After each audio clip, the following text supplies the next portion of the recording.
Want to move your total wireless service to a new phone? You've got two main options, eSIM and physical SIM cards.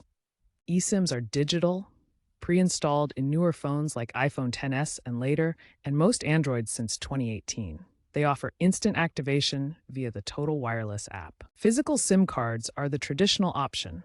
You'll need a SIM kit and physically insert it into your phone. The best choice depends on your phone's compatibility. Check the Total Wireless website to confirm your phone supports eSIM.